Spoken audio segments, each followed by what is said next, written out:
हम लोग भक्ति रसायन सिंधु ग्रंथ से पढ़ रहे हैं दक्षिण विभाग प्रथम लहरी विभाव नामक श्लोक क्रमांक 67 से आगे। सत्यवाक भगवान का गुण है, ये 8वां गुण पे विचार हो रहा है। नहीं, भगवान हमेशा सत्य बोलते हैं। मेरे पीछे बोलिए। स्यानानृतम वचो यस्य सत्यवाक्यः स भण्ड्यते। स्यान्नानृतं वचो यस्य सत्यवाक्यः स भण्यते। स्यान्नानृतं वचो यस्य सत्यवाक्यः स भण्ड्यते। सान्यानृतं वचो यस्य सत्यवाक्यः स भण्यते। स्यान्नानृतं वचो यस्य सत्यवाक्यः स भण्यते। स्यान्नानृत वचो यस्य सत्यवाक्यः स भण्यते। जिसका वचन कभी झूठ ना हो वह सत्यवाक कहलाता है।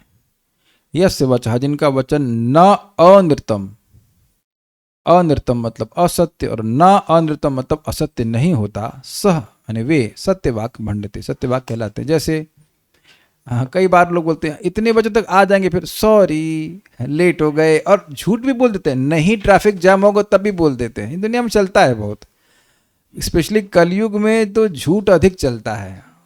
हाँ यस, ये 5 मिनट में आ रहा हूँ, बड़ा सुंदर। हमने मामा जी सीखा अपने कि अगर पहुंचना, वैसे मैं पूछूंगा हाँ मामा जी मैं आधे घंटे में आ जाऊँ, हाँ तो तुम 1.5 घंटे में पहुंच रहे हो। ही स्पीक्स लाइक दैट ना, इट्स वेरी इंटरेस्टिंग। अगर वो आधे घंटे में पहुंच रहे होंगे तो कहेंगे 1 घंटे में पहुंच रहा हूँ, तो कम से ये अच्छा तरीका है, क्योंकि सामने वाले को आपने आधा घंटा बोला और 45 मिनट हो तो उससे में चिंता बढ़ जाएगा। He speaks like that, good one. कम से कम झूठे तो नहीं बोलेंगे। झूठ 10-10 रुपए के लोग अपना ईमान बेच देते हैं, तो भगवान ऐसे नहीं है। भगवान झूठ नहीं बोलते हैं, जो बोलते हैं सत्य होता है। यथा प्रयास करते हैं, हमने कल बहुत देर प्रयास किया, इसको ढूंढे मीटर वीटर गाने के ऊपर से गया, फिर एक प्रयास होगा, उसका नहीं हुआ तो छोड़ देंगे। यहां पर ये जो उक्ति है बड़ी भावुक, और ये उक्ति है माता कुंती की भगवान कृष्ण के प्रति। भगवान कृष्ण ने माता कुंती को महाभारत के युद्ध से पहले कहा था कि मैं आपके पुत्रों को वापस लेके आऊंगा, जिंदा वापस लाऊंगा, और युद्ध के बाद सब 5 पांडव बची रहे। तो वो कृतज्ञता अनुभव कर रही हैं, और भगवान कह रहे हैं कि सत्य है, आपका वचन कभी गलत नहीं होता। पृथे तनय पंच कम, नहीं आ रहा, छोड़ दीजिए। पृथे तनय पंचकम प्रकटमर्पयश्यामिते रणोर्वरितमित्य अभूत तव यथार्थमिवोदितम् रविर्भवति शीतलः कुमुदबन्धुरप्य उष्णल तथापि न मुरान्तक व्यभिचरिष्णुरोक्तिस्तव।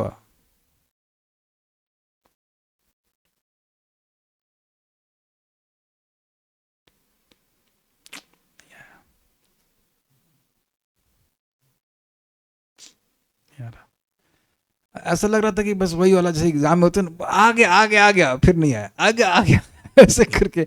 श्लोक इतना सुंदर है कि उसे गाते तो मजा आता, लेकिन कुछ शार्दूल विक्रीडित ऐसे कुछ था, लेकिन आया नहीं हमको। मजा नहीं आता जब गा नहीं पाते, ये बड़ा क्या कह सकते हैं। श्री कुंती देवी ने श्री कृष्ण की सत्य वाक्यता युद्ध के बाद इस प्रकार कही है। हे कुंती, देखिए ध्यान दीजिएगा, ये कुंती देवी स्मरण कर रहे हैं कि श्री कृष्ण ने कुंती देवी के प्रति कहा है, इसलिए कंफ्यूज मत होइएगा कि कौन क्या बोल रहा है। हे कुंती, मैं तुम्हारे 5 पुत्रों को ऋण में से सुरक्षित लाकर सबके सामने तुमको सौंप दूंगा। मतलब ये कौन बोल रहा है? ये बोले थे श्री कृष्ण माता कुंती को, उसको याद करके वो करें, यह जो वचन हे कृष्ण तुमने कहे थे वे सत्य ही सिद्ध हुए। सूर्य भले ही शीतल हो जाए, हो सकता है ऐसा? नहीं, इसे असंभावना अलंकार कहते हैं, ऐसा हो नहीं सकता है। और चंद्र भले ही गर्म हो जाए, ऐसा भी नहीं हो सकता। किंतु हे मुरारी, आपका वचन कभी भी असत्य नहीं हो सकता है। This is very nice. यद्यपि छोड़ दीजिए, ये पहले देख लीजिए कि how much odds were against Pandavas. देखिए, ये समझते हैं इंग्लिश में ना, ऑड्स अगेंस्ट समन, मतलब क्या हिंदी में बोलेंगे, कितनी विपरीत परिस्थिति थी। उधर सामने भीष्मदेव हैं, द्रोणाचार्य हैं, और कितने कितने प्रकार के षड्यंत्र भी रच रहे हैं और दिव्यास्त्र का प्रयोग हो रहा है। वहां 10th कैंटो में परीक्षित महाराज शुरुआत में ही बोलते हैं कि ये सब लोग जो थे ये तिमिंगल को से थे, तिमिंगल के समान थे, जो वेल को भी खा जाए ऐसे भीष्म आदि जो योद्धा थे वो तिमिंगल के समान थे। फिर भी भगवान श्री कृष्ण की कृपा से मेरे दादा हैं युधिष्ठिर महाराज, परीक्षित महाराज के दादा हैं, दादा आदि मतलब सब लोग हैं, 5 दादा हैं उनके, 5 दादा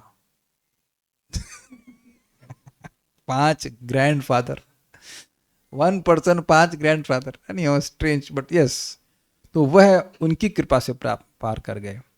इस पर कुछ और भी कहूंगा, पहले हम लोग श्लोक को देख लेते हैं।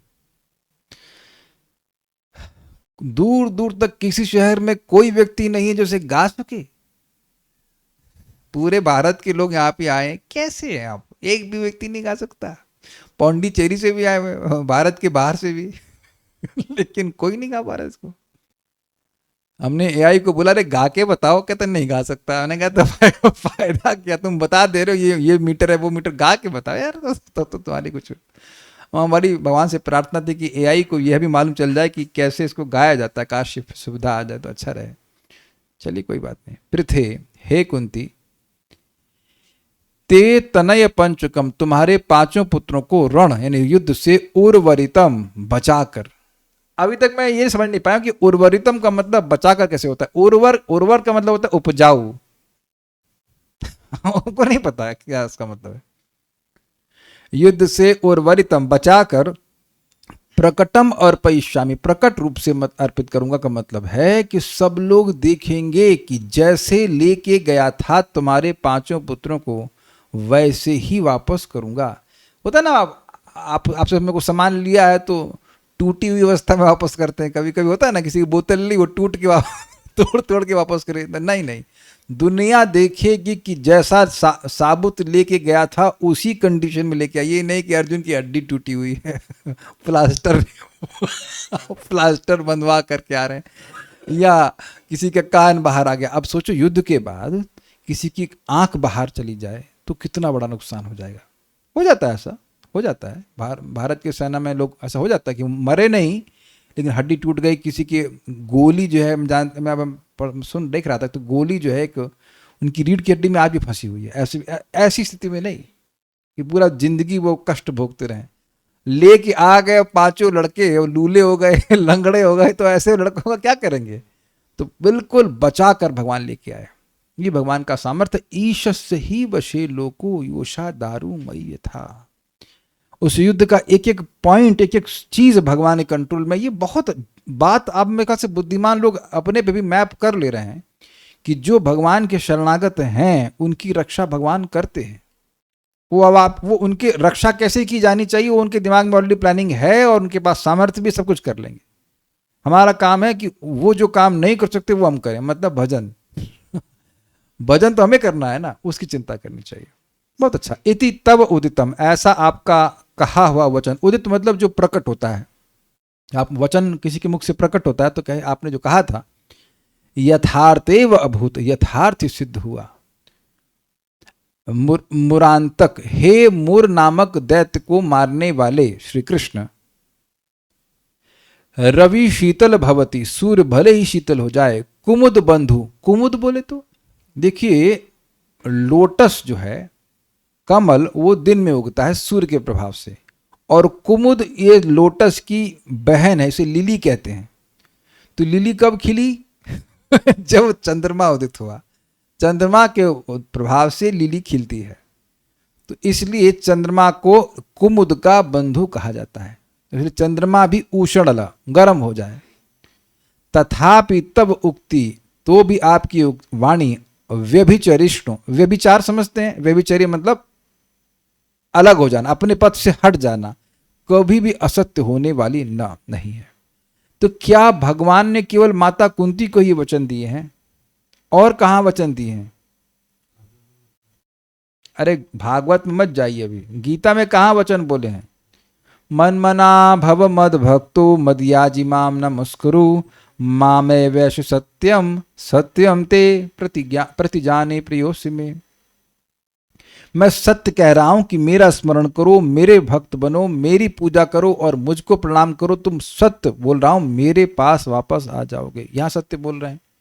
और भगवान ने क्या बोला है, ये न मे भक्त क्षिप्रम भवति धर्मात्मा शाश्वत शांतिम निगच्छति कौन्तेय प्रतिजानिहि न मे भक्त प्रणश्यति। ये भी सत्य बोला। और गीता में झूठ कहाँ बोले? ये भी बता दीजिए आप। यहाँ तो लग रहा है कि बोल रहे हैं और कहीं झूठ भी बोले हो तो भगवान कहने भाई ये बात तो मत मानना, इसका हमको पता नहीं। ऐसा नहीं है, हर जगह वो सत्य ही बोल रहे हैं। तो आप कहेंगे इंद्र को गोवर्धन पूजा में सत्य नहीं बोले कि सब कुछ तो कर्म करने वाला है, ईश्वर क्या करने वाला है इत्यादि। नहीं, तो वहां भगवान मजाक कर रहे थे इंद्र से और इंद्र को उकसा रहे थे और उसकी पूजा को बंद करवाना था। अन्यथा भगवान वो, लेकिन जब भगवत गीता में बोल रहे हैं तो भगवान भगवत गीता में सार्वकालिक सत्य बोल रहे हैं। मेरे ही अंश जीवात्मा है, वो सच बोल रहे हैं। बाकी सब लोग झूठ बोल रहे, बोलो बेटा पापा, वो सब झूठ है, मम्मी झूठ है, एवरीथिंग इज झूठ। भगवान कह रहे मेरे ही अंश जीवात्मा है। मत्तः परतरम नान्यत किंचिद अस्ति धनंजय इत्यादि जितने भी भगवान ने डिक्लेरेशन दे रखे हैं भगवत गीता में, वो सब डिक्लेरेशन दिए या कुछ भी बोला हो, सब कुछ सत्य है। भगवान का धाम है, वहां से कोई वापस नहीं आता इत्यादि। ये बात हल्की लगती है शायद कभी कभी लोगों को, लेकिन इस तरह के व्यर्थ की बातें कभी कभी हमसे पूछ ली जाती हैं कि हम तो आध्यात्मिक जगत में थे और फिर गिर गए, फिर वापस जाएंगे तो गिर जाएंगे। पता नहीं कहाँ कहाँ से सुन के आ जाते हैं, पता नहीं अपना ग्रंथ लिख लेते हैं। भगवान बोल रहे हैं ना, यद गत्वा न निवर्तन्ते तद धाम परमम मम, ये सत्य है, ये सत्य है। तो भगवान की वाणी ही सत्य है, उसके अनुसार व्यक्ति को अपना जीवन चलाना चाहिए। एक और मजेदार बात और बात कहते हैं कि भाई कोई कहे कि आर्य समाजी लोग कहते हैं तुम लोग कभी देखे कि भगवान तुम्हारा भोजन खाए, तो कैसे विश्वास करते हो? तो प्रभुपाद समझाते हैं कि देखिए भगवान बोल रहे हैं पत्रम पुष्पम फलम तोयम यू में भक्तिया प्रयच्छति तदहम भक्ति उपरतम अश्नामी प्रतात्मा। अश्नामी मैं खाता हूं, तो वो झूठ बोल रहे हैं। भाई मैं नहीं देख सकता, मैं मान रहा हूं कि हम बेवकूफ हैं, ठीक है, यही सबसे बड़ी बुद्धिमानी कि पहले व्यक्ति माने कि बेवकूफ है। और गुरु जी बोल रहे हैं, भगवान बोल रहे हैं, तो तुम तो तीसरे व्यक्ति हो, तुम्हारी बात क्यों मानूं मैं? कि भगवान खाते नहीं। भगवान बोल रहे हैं कि मैं खाता हूं, तो हम क्यों अविश्वास करें? देखिए जैसे मैं कहूं कि मान लीजिए कोई व्यक्ति किसी घर में जा रहा है, तो पूछो कि आपको क्या पसंद है, वही बनाएंगे। तो कहे मान लीजिए कढ़ी बनाना है, तो झूठ बोल रहा है। कहे मैं कढ़ी बड़ी रुचि से खाता हूं, ऐसे बोलते हैं ना, तो आप हाँ खाते हैं, वही बना देते हैं। तो जैसे इस जगत के लोगों की बात पे विश्वास करते हैं जबकि वो लोग झूठ बोलते हैं। साहब आपसे तो हम कोई प्रॉफिट नहीं ले रहे, हाँ भाई आपके दामाद है ना इसलिए कोई प्रॉफिट नहीं ले रहे, एकदम झूठ बोल रहा है वो, उस पर विश्वास कर लेते हैं। लेकिन भगवान की बात पे दुनिया में लोग विश्वास नहीं करते। भगवान ने विश्वास, भगवान की बात सत्य ही है, ये बात बोलना है। देवता भी झूठ नहीं बोलते, तो भगवान तो देवताओं के देवता है, वो झूठ नहीं बोलते। लेकिन कैन सिंग दिस प्रभु जी, माता जी बोलिए बोलिए, अगर गा सकती हैं तो गाइए। पृथेतन, आप जो भी मीटर हो, कुछ भी चलेगा, तो half metre, 2 metre, 2 feet, 5 feet, कोई भी चलेगा, बोलिए। पृथेतनय पंच कम प्रकट मर्पयिष्यामि ते। ऐसे ही मैं भी कुछ सोच रहा था, अरे एक ऐसे नहीं भाई, ये गलत बात है। देखिए पब्लिक में गलत बात है कि नहीं, हम बोलते हैं ना चांस देते हैं, ये बोलेंगे तो चांस ही नहीं देंगे। ऐसे ही हम भी सोच रहे थे, पृथेतनय पंच कम प्रकटम अर्पयिष्यामि ते, बोलिए। रणोर, अरे भाई हम बोल रहे हैं, आप गाइए। पृथेतनय पंच कम प्रकटम अर्पयिष्यामि ते। रणोर्वरितमित्या भूतव यथार्थमेवोदितम्। रणोर्वरितमित्यभूतव यथार्थमेवोदितम्। रविर्भवति शीत लह कुमुद बन्धुरपुष्णलस्। रविर्भवति शीतलः कुमुद बन्धु, रविर्भवति शीतलः कुमुद बन्धुरप्युष्णलः। तथापि नामुरान्त कव्यभिचरिष्णुरुक्तिस्तव। तथापि नामुरान्त कव्यभिचरिष्णुरुक्ति।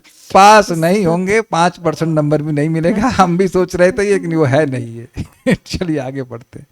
भक्ति सार प्रदर्शनी, यह कुंती द्वारा कृष्ण से किया गया कथन है, जो युद्ध समाप्त होने के बाद उनसे मिलने आए थे। ये वाला गा सकते हैं। अब एक दिक्कत है, क्या यह गुण सत्य प्रतिज्ञता जैसा नहीं लग रहा है कि भगवान जो प्रतिज्ञा करते हैं वो सत्य होती है? देखिए इंटरेस्टिंग है। आप कहेंगे अंतर क्या है? सत्य प्रतिज्ञा और सत्यवाक। सत्यवाक का मतलब होगा जो हमेशा सच बोलते हैं। अब सत्य प्रतिज्ञा मतलब जो प्रतिज्ञा करते हैं तब सच बोलते हैं। कुछ लोग जब प्रतिज्ञा करके बोलते हैं भैया हम प्रतिज्ञा कर रहे हैं, वो क्या माई कसम ये कसम, तब वो सच बोलते हैं। लेकिन ऐसा नहीं कि हमेशा सच बोलते हैं। तो कोई कहेगा ये तो प्रतिज्ञा लिए थे ना इसलिए सच बोले, सत्य हुआ। तो दूसरा उदाहरण, इस भय से कि कहीं कोई ये ना सोचे कि भाई सत्य प्रतिज्ञा तो आगे आएगा, उसी को आप यहाँ सत्यवाक में डाल दे रहे हैं। तो यहाँ एक और उदाहरण दे रहे हैं, ये यहाँ पे भगवान सच बोल रहे हैं।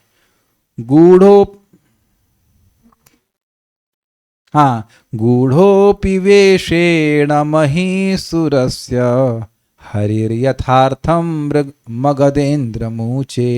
गूढ़ोऽपि वेषेण महीसुरस्य हरिर्यथार्थं मगधेन्द्रमूचे। संसृष्टमाभ्यां सह पाण्डवाभ्यां मां विद्धि कृष्णं भवतः सपत्नम्। संश्रेष्टमाभ्यां सह पाण्डवाभ्यां मां विद्धि कृष्णं भवतः सपत्नम्। चलिए एक तो गाने लायक हुआ। वाली बोलिए बोलिए।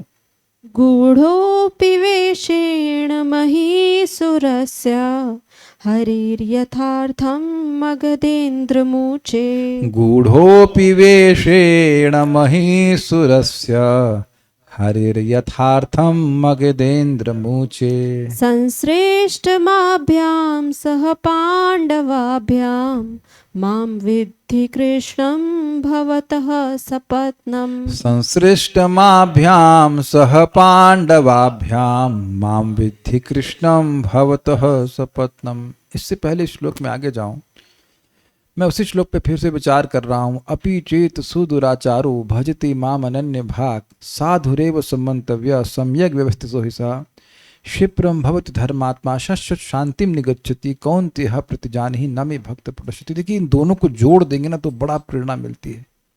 साधक अपने जीवन में साधना कर रहा है, भक्ति कर रहा है, जप कर रहा है, लेकिन कुछ चीज़ों से वो जूझ रहा होता है और लगता है कैसे भगवान की प्राप्ति होगी, ये तो हमसे हमारे जीवन से जा नहीं रहा है, इत्यादि इत्यादि। लेकिन आपको बस वही पकड़ना है, साक्षात भक्ति कीजिए, डायरेक्ट भक्ति, और भक्ति प्राप्त करने के लिए करिए। यही ना अनन्य भाग का अर्थ। भगवान कृष्ण का भजन करिए, भगवान व्यवस्था करेंगे उन सारी चीज़ों को नष्ट करने के लिए और शाश्वत शांति प्रदान करने के लिए।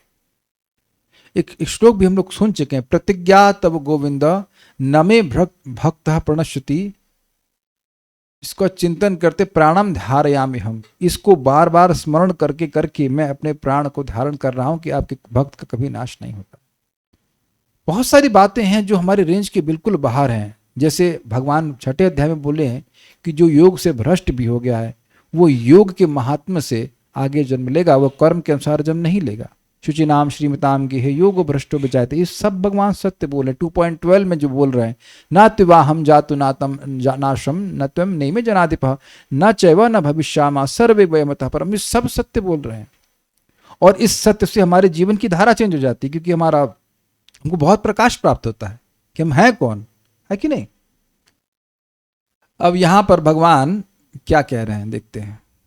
श्री कृष्ण ब्राह्मण वेश में छिपे हुए थे, फिर भी मगध राज जरासंध को उन्होंने कहा कि भीम और अर्जुन इन दोनों पांडु पुत्रों के साथ आया, मुझको अपना शत्रु कृष्ण ही समझ लो। देखिए हरि श्री कृष्ण महीसुरस्य, मही बोले तो मही मतलब होता है पृथ्वी और सुर मतलब देवता। भूसुर गणय, ब्राह्मणों को पृथ्वी का देवता कहा जाता है, इसलिए महीसुर मतलब ये महिषासुर नहीं है महीसुर है। मही मतलब पृथ्वी, महीपते, तो उसी तरह से मही मतलब पृथ्वी और सुर मतलब देवता। तो यानी ब्राह्मण के वेश से गूढ़ छिपे हुए अपि होते हुए भी मगधेन्द्रम, मगध के राजा जरासंध को यथार्थम ऊंचे सत्य बोले। श्री कृष्ण बोले आभ्याम पांडवाभ्याम, इन दोनों पांडवों के, इन दोनों मतलब भीम और अर्जुन के साथ संसृष्टम यानी मिले हुए, इनके संग मिली भगत किए हुए, माम कृष्णम मुझ कृष्ण को, भवता आपका, सपत्नम विद्धि। सपत्न का लिटरल अर्थ क्या होता है? सौत, और जनरली सौतों में झगड़ा होता है, तो इसलिए सपत्न का मतलब शत्रु होता है। राज्यम सुराणाम, कैसे कुछ है ना, राज्यम सुराणाम अपिचाधिपत्यम, नहीं ऐसे कुछ है, सपत्नम का शब्द था कि हम बिना निष्कंटक राज्य भी प्राप्त कर लें तब भी हमको सुख नहीं मिलेगा, अर्जुन बोले गीता में। तो सपत्न मतलब शत्रु, विद्धि मतलब जानो। कितने देखिए सम्मान से बोले, आप मुझे अपना शत्रु ही जानिए और कुछ मत जानिए, अपना आइडेंटिटी खोल दिए। दुर्गम संगम टीका। आगे वर्णित होने वाले सत्य पृथक गुण के साथ पुनरुक्ति की आशंका होने पर यथावह कहकर यह श्लोक कहते हैं। मतलब अगले भगवान, आगे जाकर के भगवान का गुण बोला जाएगा कि भगवान सत्य प्रतिज्ञ हैं, उनकी प्रतिज्ञा सत्य रखते हैं। तो फिर वो पिछला वाला जो श्लोक है उसमें और ये सत्य प्रतिज्ञा वाले में बराबर बात, मतलब रिपीटेशन हो जाएगा। इसलिए इस डर से सत्य वाक्य का एक और उदाहरण दे रहे हैं, यथावा। यथावा मतलब जैसे, अथवा एक और एग्जाम्पल ले लीजिए इस अर्थ में। संश्लिष्ट का अर्थ है मिलित, मतलब मिली भगत वाले। अब लोगों को समझ में नहीं आ रहा होगा क्या हुआ ये। जरासंध असुर का वध पढ़ते हैं 10.72 भागवत से। इस अध्याय में बतलाया गया है कि भगवान कृष्ण ने किस तरह राजा युधिष्ठिर की विनती सुनी और तब जरासंध को पराजित करने के लिए भीमसेन को नियुक्त किया। देखिए हुआ क्या, बात ये थी कि जरासंध ने 10,000 राजाओं को बंदी बना लिया था और उनको मार करके कुछ भैरव यज्ञ, कुछ ऐसा कुछ करने वाला था। काल भैरव यज्ञ, हमको नहीं ठीक से आता है, ऐसा कुछ महान यज्ञ, महान नहीं मतलब घासली यज्ञ करने वाला था। उसमें 10,000 राजाओं को कत्ल किया जाता। अब इन राजाओं ने भगवान को पत्र भेजा द्वारका में कि हम लोग को आप मुक्त कीजिए, हम आपके भक्त हैं, जो भी है। ये भी एक अद्भुत बात है कि भाई ये लोग भगवान के भक्त है फिर भी इस प्रकार से फंसे हैं, जो भी है। और उसी समय युधिष्ठिर महाराज ने एक पत्र भेजा कि हम लोग राजसू यज्ञ करना चाहते हैं। तो देखिए राजसू यज्ञ के लिए आवश्यक है कि पूरे विश्व में मतलब उनकी जीत होनी चाहिए, लेकिन जब तक जरासंध रहेगा उसको तो कोई हरा नहीं सकता है। तो अब बात आ रही थी सब जितने भी क्या, जब पहले ये इनका लेटर पहुंचा 10,000 राजाओं का, तो तुरंत क्या नाम है, नहीं युधिष्ठिर नहीं, ये जो द्वारकावासी मतलब ये जो वनिष्णी वंशी हैं वो सब लोग क्या बोले, यदुवंशी, वो सब लोग उत्साहित होकर चलो जरासंध से युद्ध करेंगे, मारेंगे उसको, ऐसे करते हैं।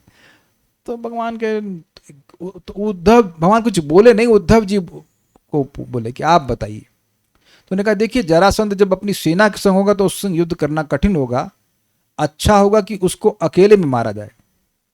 तो इसीलिए, और इस जब जरासंध मारा जाएगा तो युधिष्ठिर महाराज को राजसूय यज्ञ करने में भी कोई कठिनाई नहीं होगी। तो इसलिए भीम, अर्जुन और भगवान श्री कृष्ण ब्राह्मण के वेश में गए थे। क्यों? क्योंकि ये ब्राह्मणों का प्रेमी था और इससे युद्ध की याचना करेंगे। अब देखते हैं इस अध्याय में बतलाया गया है कि भगवान कृष्ण ने किस तरह राजा युधिष्ठिर की विनती सुनी और तब जरासंध को पराजित करने के लिए भीमसेन को नियुक्त किया। एक दिन जब भगवान कृष्ण राजसभा में बैठे थे तो राजा युधिष्ठिर ने उन्हें संबोधित किया, हे प्रभु, मैं राजसूय यज्ञ करना चाहता हूँ।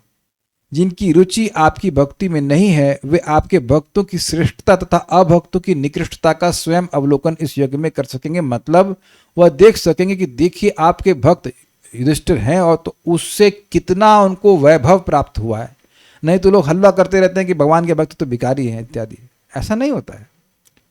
वे आपके चरण कमलों का दर्शन भी कर सकेंगे, इस प्रकार मोक्ष मिलेगा उन्हें। भगवान कृष्ण ने क्या होगा, वे राजसूय में सब प्रकार के राजा आएंगे और भगवान भी आएंगे, तो अब भगवान का दर्शन प्राप्त करेंगे और वो इस प्रकार से मुक्त हो जाएंगे। कभी कभी ऐसा होता है कि कभी क्या बहुत बार ऐसा होगा कि लोग भगवान के पास डायरेक्ट नहीं जाएंगे, कुछ और कारण है और भगवान वहाँ मतलब हैं या ऐसे करके देख लेंगे। जैसे कि जगन्नाथपुरी में भगवान जब बाहर आ रहे हैं तो बहुत से लोग देख लेंगे, नहीं तो हो सकता मंदिर में न जाएं, ऐसा हो सकता है। भगवान कृष्ण ने राजा युधिष्ठिर के प्रस्ताव की बढ़ा चढ़ाकर प्रशंसा करते हुए कहा, आपकी योजना इतनी उत्तम है कि इससे आपकी ख्याति विश्व भर में फैल जाएगी। निसंदेह सारे जीवों को इस यज्ञ के संपन्न होने की कामना करनी चाहिए, किंतु इस यज्ञ को संभव बनाने के पूर्व आपको पृथ्वी के सारे राजाओं को परास्त करना होगा और इसके लिए आवश्यक सामग्री जुटानी होगी। भगवान कृष्ण के शब्दों से तुष्ट होकर युधिष्ठिर ने अपने भाइयों को विविध दिशाओं को जीतने के लिए भेज दिया। अपनी अपनी नीत दिशाओं के राजाओं को या उनकी वफादारी को जीत कर भी युधिष्ठिर के लिए अथाह संपत्ति साथ में ले आए। ये समझे बात। जो घोड़ा राजसूय युग में भी घोड़ा चलता है, आगे आगे पीछे पीछे सेना चलती है। तो जो राजा स्वीकार कर लेगा तो वह युधिष्ठिर महाराज का आधिपत्य स्वीकार कर लेगा, उन्हें कर देने के लिए स्वीकार करेगा। वो राजा रहेगा लेकिन उनके अंडर में रहेगा। और जो नहीं होगा तो घोड़े पकड़ेगा और युद्ध करेगा। अगर हार गया जीत गया तो सबको हरा ही दिए वो लोग। किंतु उन्होंने ये जानकारी दी कि जरासंध को पराजित नहीं किया जा सका। जब युधिष्ठिर मन में यह विचार कर रहे थे कि जरासंध को किस तरह दमित किया जाए, तो श्री कृष्ण ने उद्धव की सलाह का पालन करते हुए युधिष्ठिर से इसे पूरा करने के साधनों को प्रकट कर दिया। तब भीम, अर्जुन तथा श्री कृष्ण ने ब्राह्मणों का वेश बनाया और फिर जरासंध के महल में गए। जरासंध ब्राह्मणों का भक्त था। उन्होंने राजा जरासंध से अपना परिचय अपने को ब्राह्मण बतला कर दिया और उसके सत्कार की ख्याति की प्रशंसा की तथा अपनी इच्छा पूरी करने के लिए उससे याचना करी। उनके अंग अभी ये नहीं बोले कि क्या इच्छा है, लेकिन ये बोले कि हमारी इच्छा है। उनके अंगों पर धनुष की डोरी के निशान देखकर जरासंध समझ गया कि ये तीनों योद्धा हैं, ब्राह्मण नहीं। अतः भयभीत होते हुए भी उसने उनकी इच्छा पूरी करने का वचन दिया, क्योंकि ब्राह्मण के वेश में। अब ये क्या मतलब है? देखिए, ब्राह्मण के यहां कंधे पर धनुष की डोरी का निशान कैसे पड़ सकता है? आप थोड़ा समझिए। जैसे धनुष को ऐसे खींचा जा रहा है, तो खींचा जाएगा तो रगड़ आएगी कि ना यहाँ पे? वो जो डोरी ऐसे यहाँ तक खींचा, फिर जब डोरी छोड़ेंगे तो टच करके जाएगी कि नहीं कंधे से? नहीं समझ पा रहे हैं आप धनुष को ऐसे घुमा करके तो अपने शरीर से दूर तो नहीं रख सकते, तो वो हल्का रगड़ मारेगा कि नहीं? तो इस प्रकार का है निशान क्षत्रियों के पड़ ही जाता है। तो कहने कि तीनों के निशान है। भगवान का तो नहीं होगा, भगवान का तो कोई निशान नहीं है, तो लेकिन इनका तो होगा, भीम और अर्जुन का रहा होगा। तो देख के समझ गया, और वो सोच रहा था कि अगर ये मेरा शरीर भी मांगेंगे तो भी मैं दे दूंगा, लेकिन भय तो हो रहा था। तभी भगवान कृष्ण ने अपना वेश उतार फेंका, और क्योंकि उसने अपने मतलब वचन दे दिया था ना, और जरासंध से द्वंद्व युद्ध करने के लिए कहा। किंतु जरासंध ने, यही बात यहाँ पे रेफर की जा रही, किंतु जरासंध ने यह कहकर इनकार कर दिया कि तुम कायर हो, क्योंकि एक बार युद्ध भूमि से भाग चुके, अब तुमसे हम युद्ध नहीं, तुमको लज्जा नहीं आती है मांगते हुए। जरासंध ने अर्जुन से भी इसलिए लड़ने से इनकार कर दिया क्योंकि वे आयु तथा आकार में उससे निकृष्ट था, छोटे थे। देखिए, अर्जुन के पास बाण चलाने की विद्या बहुत जबरदस्त थी, लेकिन शरीर का बल कम था, तो अब मल्ल युद्ध होगा तो हार जाते। ये हो जाता है, बहुत बड़ी बात हो जाती। किंतु भीम को उसने योग्य प्रतिद्वंदी स्वीकार किया। इस प्रकार जरासंध ने भीम को एक गदा दी और स्वयं भी एक गदा ले ली, और दोनों युद्ध करने के लिए नगर से बाहर चले गए। जब कुछ समय तक युद्ध चलता रहा तो यह स्पष्ट हो गया कि दोनों ही विजय पाने के लिए समान रूप से बलशाली हैं। और भीम ने बोला भी, और अमेजिंग बात है, दिन भर लड़ेंगे और शाम को चाय पी, मतलब चाय नहीं, मतलब शाम से आराम से खाएंगे पिएंगे। ये था क्षत्रिय का मूड। दिन भर लड़ेंगे, मतलब जान से मारने के लिए लड़ रहे हैं। भाई बहुत बड़ी बात है, किसी को आप ऐसे मुक्का मुक्की करिए और जान से मारिए, बहुत बड़ी बात है भाई। दोनों युद्ध कर रहे हैं लेकिन दोनों नहीं हरा पा रहे। तो भीम कहते हैं शाम को भगवान को कि हम सच आपको बोलना पड़ेगा, हम इसको हरा नहीं पा सकते। तब भगवान ने क्या कहा देखिए, तब कृष्ण ने वृक्ष की छोटी टहनी को तोड़कर 2 खंड कर दिए और इस तरह भीम को दिखला दिया कि जरासंध को वह कैसे मारे। तो यहां देखिए भगवान फोटो में दिख रहा है कि नहीं एक। अब इसके पीछे घटना जानते हैं। जरासंध जब पैदा हुआ था, उसके जो भी बाप रहा हो, नाम याद करने की जरूरत नहीं जरासंध के बाप की, लेकिन जो भी रहा हो, तो ये 2 पार्ट में पैदा हुआ। हमको याद नहीं आ रहा था कैसे क्या कारण था, लेकिन 2 पार्ट में पैदा हुआ अलग अलग। तो ये क्या है, फेंक दिए। 2 पार्ट में लड़का पैदा हुआ, उससे क्या मतलब हुआ? तो फेंक दिए।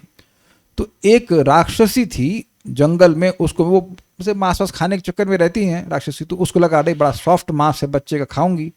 तो उसने कौतूहलवश दोनों पार्ट्स को जोड़ दिया। ये पता है आपको कथा? आधा ही सुना है तो पूरा जो था, पूरी कहानी है कि जोड़ दिया उसको। तो इसीलिए उसका नाम क्या हो गया? जरासंध। जरा नाम की राक्षसी ने जिसकी संधि करी, इसी मां का नाम जरा, जरा राक्षसी जरासंध।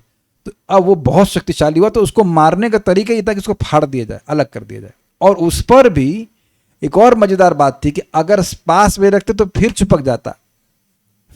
ग्लू था क्या है, फेविक्विक से बना था, लेकिन उसको फाड़ने के बाद अलग अलग डायरेक्शन में फेंकना होता, तब वो नहीं चिपक पाता। एक से एक महाभारत में कैरेक्टर है। हाँ, भीम ने जरासंध को भूमि पर पटक दिया, उसके एक पांव पर अपना पांव रखा, दूसरे पांव को अपने हाथ से पकड़कर गुदा से लेकर सिर तक चीर डाला। जरासंध को मरा हुआ देखकर उसके संबंधी तथा उसकी प्रजा शोक से रोने चिल्लाने लगी।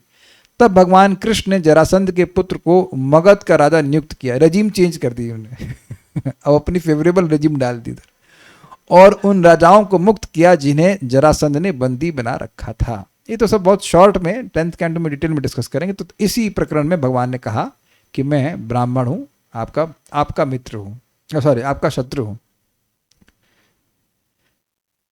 द्रोणाचार्य के पुत्र के संबंध में भी झूठ बोले थे युद्ध स्थल में। देखिए झूठ बोले नहीं थे, बोलने के लिए सजेस्ट किया था एक बात, आप भगवान को कोर्ट में लेके आ रहे हैं तो देख लें। भगवान बोले कि द्रोणाचार्य को आप ऐसे नहीं मार सकते हो जब तक कि वह मतलब अपने शस्त्र ना रखते हैं, और ये शस्त्र तब रखेंगे जब वो द्रोणाचार्य से पूछा गया तो शस्त्र तब रखेंगे जब मेरे पुत्र का मुझे कुछ अनिष्ट सुन पड़ेगा, तब मैं शोकाकुल होकर के शस्त्र को रख दूंगा। तब भगवान युधिष्ठिर महाराज को बोले कि भीम एक अश्वत्थामा नामक हाथी को मारेंगे, आप कह देना अश्वत्थामा मर गया। तो अब भगवान झूठ बोलने के लिए कह रहे हैं, झूठ खुद तो ना बोल रहे हैं और अच्छा और युधिष्ठिर महाराज झूठ बोले क्या? नहीं, अश्वत्थामा हाथी को भगवान ने मार दिया, सॉरी भीम ने मार दिया, और युधिष्ठिर महाराज बोले अश्वत्थामा मारा गया। तो अब उसके बाद बोले नरो वा कुंजर, कुंजर मतलब हाथी, हमको ये नहीं पता कि हाथी या कि इंसान, लेकिन अश्वत्थामा मारा गया, ये पहले जोर से बोल दिए। और जब वो बोले कि नरो वा कुंजर तो भगवान जोर से शंख बजाए, तो शंख बजाए ना, शंख बजाना झूठ बोलना है। पार सारथी प्रिय माता जी, आप केस हार गई, एक माला एक्स्ट्रा चैंटिंग कीजिए, आपने भगवान पे झूठा आरोप लगाया। तो भगवान तो सजेस्ट किए। धनुष को टांगने के कारण शरीर के कंधे पर निशान होगा, हो सकता है, हम क्षत्रिय नहीं, हमको नहीं पता। दूसरा आरोप, पर भगवान ने रथ का पहिया उठाया, ठीक है, तो रथ के पहिए से कौन सा युद्ध करेंगे आप? रथ के पहिए को आप युद्ध को शस्त्र बोलते हैं। जानते हैं कि भगवान भक्त वत्सल न में भक्त प्रणश्यति, अगर भगवान वो पहिया नहीं हटाते और अर्जुन मर गए होते तो हम वो 2.1.60 डिस्कस कर रहे होते, तो झूठे हो जाते कि नहीं?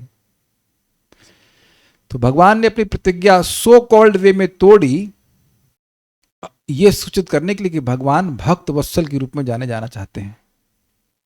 लेकिन ऐसा नहीं था, भगवान संकल्प मात्र से कर सकते थे कि बीच में के सारे जो बाण थे वहीं फ्रीज हो जाते, लेकिन वैसा नहीं कर रहे हैं, तो इसलिए भगवान पर ऐसा आरोप नहीं लगाया जा सकता। तो और तो कुछ मेरे ख्याल से नहीं कहना चाहते हैं। उद्धव जी से बोले थे कि नंद बाबा को बोलने के लिए कि 4 से 5 दिन में आ जाएंगे वृंदावन। यहां तो झूठ बोले भगवान। और वृंदावन से बाहर कब गए हैं? हाँ भाई, आरोप लगा रहे हैं ना। शैली शुक्ला माता जी, ले आइए प्रभु जी को हमारी तरफ से केस, वो क्या नाम है उनका, संजय शुक्ला प्रभु को, हम हमारी तरफ से वकालत हम करते। तो भगवान तो कभी वृंदावन परित्यज्य पादम एकम न गच्छति, वृंदावन को त्याग कर कभी वो जाते ही नहीं है। तब भगवान कभी झूठ नहीं बोलते हैं। वैसे तो अर्जुन बोलते हैं भगवान से, वही सत्यम प्रतिजानी प्रियोसी में, कि हमने सुना भाई मथुरा वाले बड़े झूठ बोलते हैं। तो कहते हैं हाँ झूठ बोलते हैं, लेकिन जो उनके प्रिय हैं उनसे झूठ नहीं बोलते हैं, इसलिए मैं आपसे झूठ नहीं बोल रहा हूं। देखिए, हो सकता है कि लीला में कभी भगवान ऐसा करते हुए दिख भी जाए, जैसे मैंने मिट्टी नहीं खाई कि नहीं खाई, इस पे अभी विवाद ही चल रहा है कि भगवान खाए कि नहीं खाए। झूठ नहीं बोलते हैं श्री कृष्ण, झूठ कभी नहीं बोलते हैं। झूठ बोलने की जरूरत क्या है उनको? और जो अच्छा मान लीजिए कि ऐसा कि वो लगे कि आपको झूठ बोले, लेकिन उनकी ऐसी क्षमता है कि कुछ भी सत्य कर सकते हैं, कुछ भी सत्य कर देंगे। जैसे माँ को बोले मैं मिट्टी कहाँ खाई, देखो मुंह खोलो और उसमें मुंह में पूरा जगत दिखाए, जो पहले ही मेरे मुंह में है उसको मैं क्यों खाऊंगा, है ना? इस पे कई उत्प्रेक्षाएं हुई हैं। भगवान पूरा पूरा ब्रह्मांड ही दिखा दी, ब्रह्मांड ने अनेक ब्रह्मांड दिखा दी, तो अब भगवान झूठ बोल रहे हैं। ये लोग बोल रहे हैं कि मैं मिट्टी उठा के खाया, तो मिट्टी तो पहले से ही मेरे मुंह में है, तब पूरी दुनिया की मिट्टी मेरे मुंह में, क्या हम उसको अलग से करेंगे? तो ये विश्वास करना चाहिए, भगवान सत्य बोलते हैं। तो रुकते हैं, हम यहाँ रुकेंगे, आगे कुछ कहना चाहते हैं राधिका प्रभु? हाँ बोलिए। हरे कृष्ण प्रभु जी। प्रभु जी, असंभावना अलंकार पर आप कुछ बोल रहे थे, तो कोई प्रश्न नहीं है, एक दो लाइन कहिए तो बोले। इसी तरह का प्रसंग में कागभुसुंडी जी गरुण जी से कहते हैं कि चाहे तो चंद्र अपनी शीतलता के जगह पर उष्णता पैदा करने लगे, सूर्य का स्वाभाविक गुण है उष्णता प्रदान करना, लेकिन वो भी शीतलता प्रदान करने लगे। इसी प्रकार से कई असंभावनाओं को बोलते हैं कि खरगोश के पीठ पर बाल उगाए। खरगोश की बाल होता ही है। अरे सॉरी, खरगोश को सींग उगाए, सींग। अच्छा, वो कछुआ का बाल उगाए। इस तरह कई असंभावना, जो इम्पॉसिबल है पॉसिबल हो सकता है, लेकिन कोई भगवान का नाम न ले और चाहे कि हमारा कल्याण हो जाएगा, ये पॉसिबल नहीं है। Very good, very good. So will stop here. Srila Prabhupada की जय, श्री श्री भक्ति स्वामी सिंधु की जय, निताय गौर प्रेमानंदे।